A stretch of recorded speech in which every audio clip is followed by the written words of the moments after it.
as an observer of national affairs, do you feel that if the Cambodian decision is approved by history, it will be approved in time to get Nixon reelected? Well, I haven't even gone into that. I just think that this man has a very rough job, and I think that this thing has turned into a political football, and I just think it's a time for right-thinking Americans to know the full story. I don't like to hear guys say, get out of Vietnam. That's very easy. We all like to get out of Vietnam. But 2 or 3 or 4 presidents put us in there and followed this campaign, and they had hundreds of assistants thinking about it, hundreds of military Americans thinking about it. So they know what they're doing, and you can't just think of some shallow-headed fella that says, get out of Vietnam, unless he has a solution for getting out of Vietnam. We're getting awfully serious. Let's get into golf or something. What's happened to Agnew lately? Who has he hit? Mr. Groom, with a school board that is divided, 5 black and 2 white, with a black president, do you have any hope of getting your way tomorrow night? Yes, we do, Jim. We feel that this is a problem for all our parents in our district, and that the blacks on the board are very cognizant of the fact that something has to be done about our busing, that people just don't like this, and it's just not right. And we feel that we do have a chance on the board. Yes, we do. Obviously, there must be proponents of busing in this district. Who are they, and what are they saying? Well, the ones that we have heard are the ones that have said that, well, we've had to bus all of our lives, so why not now you whites have to bus too? And this is basically the thing that we have heard, because some of them feel that they're going to get inferior education if they do not bus. They feel that busing is going to solve their educational problems, which we do not feel it will. It hasn't in other areas, and it will not here either.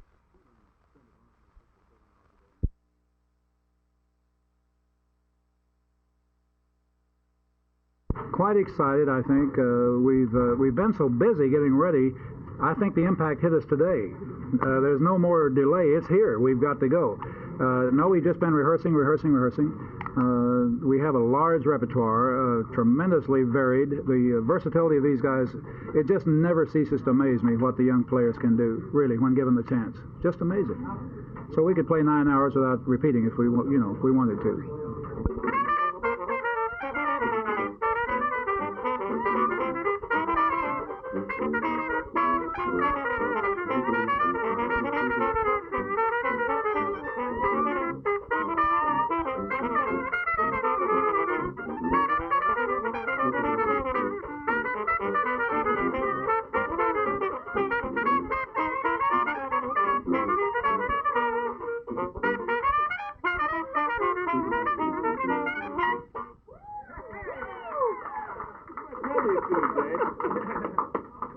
Well, we'll be playing in Hamburg, Berlin. We'll be playing in Munich, Frankfurt. We go to Montreux for 3 days. We come back to Baden-Baden, where we're filming a big spectacular, which will be shown on the largest TV network in Europe. It must be major to film for 3 solid days in Baden-Baden, where the headquarters of the Southwestern, the Südwestfunk, I think they call it, Southwest Radio. So it looks like a marvelous thing for us.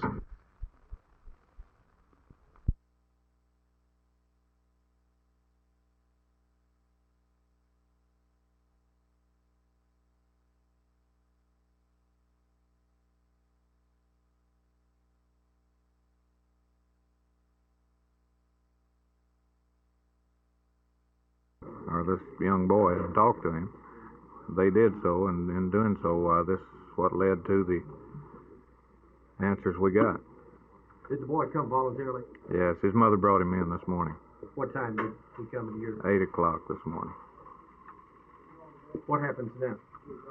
Well, just the wind up of the investigation, and these juvenile officers then will take and complete their case on it.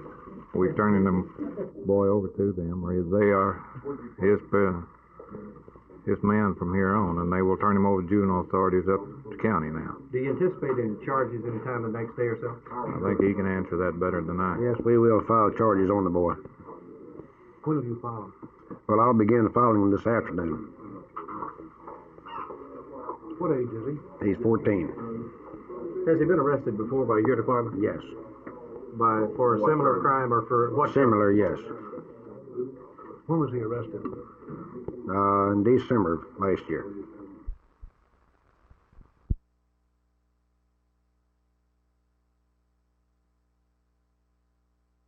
All the people who fly today are really apprehensive of the hijackers.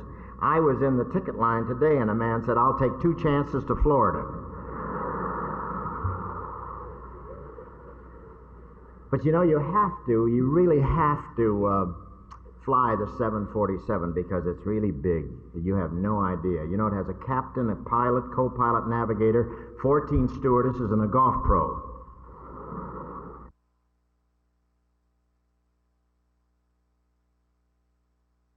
What are the chances that the 2 officers might be removed? I would say the chances are very good. If we determine from these meetings that this is what should happen and this is what will be done, we very much are concerned with the fact that the people in the community are happy with the officers assigned to this community. We would like to believe that they have every confidence in the particular officer we assign. And if we find that that confidence has been shaken, then it may be necessary for us to remove these 2 officers, regardless of what the problem actually is. Then there seems to be no reflection on whether the officers are or are not doing a good job in that community. This is not the sole question. The officers could be doing an outstanding job. But if the citizen has doubt, if the citizen believes that these officers are a detriment rather than an asset to the community, then definitely we should take some steps to correct it. And that's what you intend to find out in these meetings? Yes, sir, that's correct.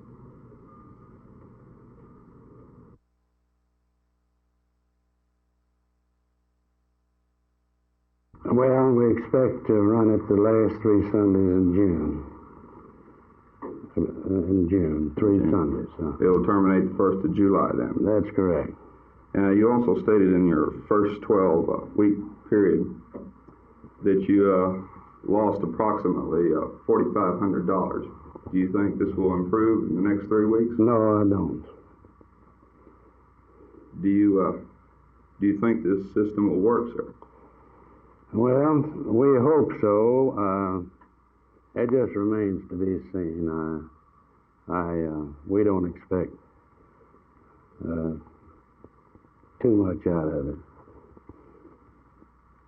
Do you think the 60-cent limit is restrictive and that it causes your passenger service to fall off? Yes, they'll fall off some, yes.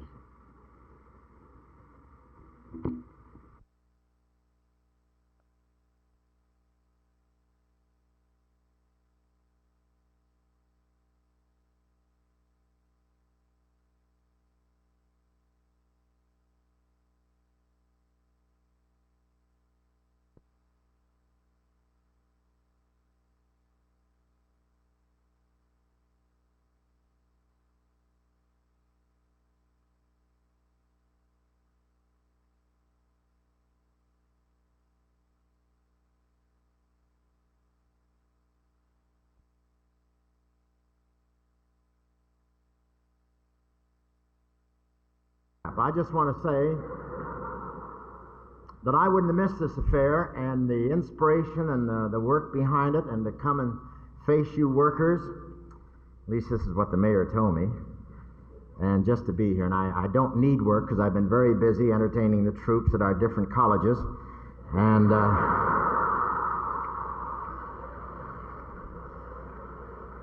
And the mayor speaks like I wasn't here. I was here a couple of weeks ago playing in the Byron Nelson Golf Classic for a few minutes with Mr. Palmer, and I played fairly well too. I have Palmer clubs, but they play better than I do. But I would come here anyway to visit one of your great citizens, Byron Nelson, who has been one of my pupils, and he's just one of my all-time favorites. And of course, being in Dallas, I've left a little of my money here. It's really my second Vegas, and but I've enjoyed it. And I'll tell you, I enjoyed playing at that theater. Crosby still thinks it's a bus station, but I enjoyed working there, and I got a tremendous kick yesterday. I did come in from New York because I was at Pace College in New York, and I received an honorary degree there yesterday as Doctor of Laws. And I know it's just an honorary title. In fact, that's a direct quote from Robert Finch.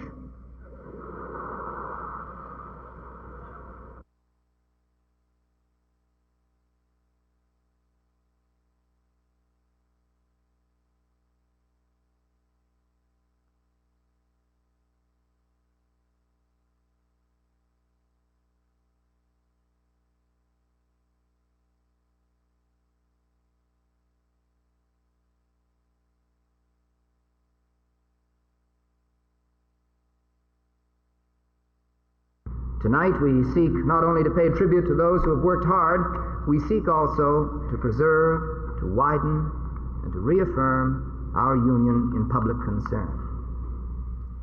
The greatest tasks lie ahead. We as volunteers must now create an atmosphere in which the professionals can achieve the goals efficiently and effectively. The challenge has been there since 1965 for each of us to meet in his own way. The challenge will continue to be ours. Whether we succeed depends only on us.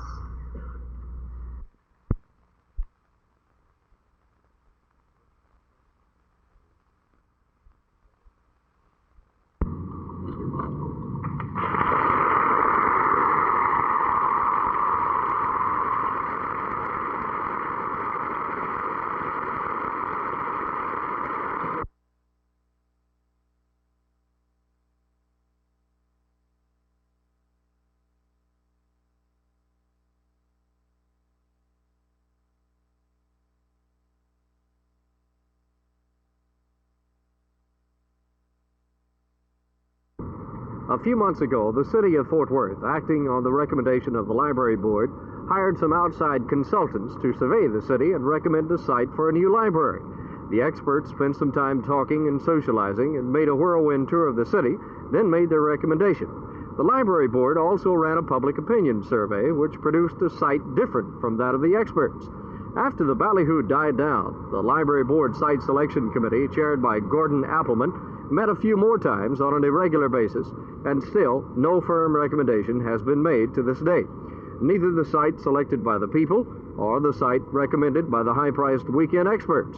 Mr. Appleman told me today in a telephone conversation that his committee hopes to make a recommendation before the September city bond election. Mr. Clark Gillespie, president of the library board, told me today that he feels the site will be chosen and decided on by the board within a month. It seems quite obvious that the majority of library users, according to the survey, prefer the convenience of Amon Carter Square. However, apparently some downtown businessmen seem to prefer a downtown site, which coincides with the choice of the trio of experts, coincidentally. If indeed Mr. Gillespie's estimate is correct, perhaps the new site for the library will be forthcoming within a short time. Art Sinclair, Channel 8 News on the Move, Fort Worth.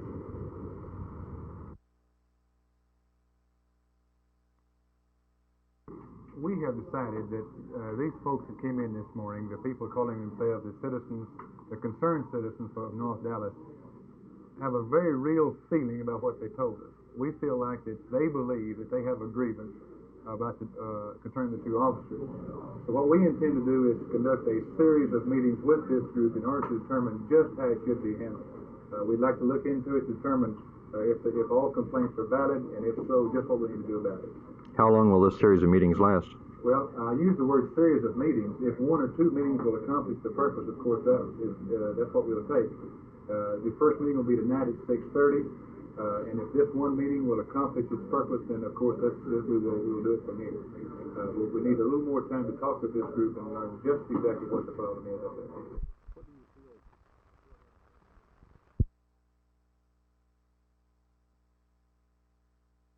You have threatened some kind of legal action if they won't listen. Jim, we're just looking into all avenues.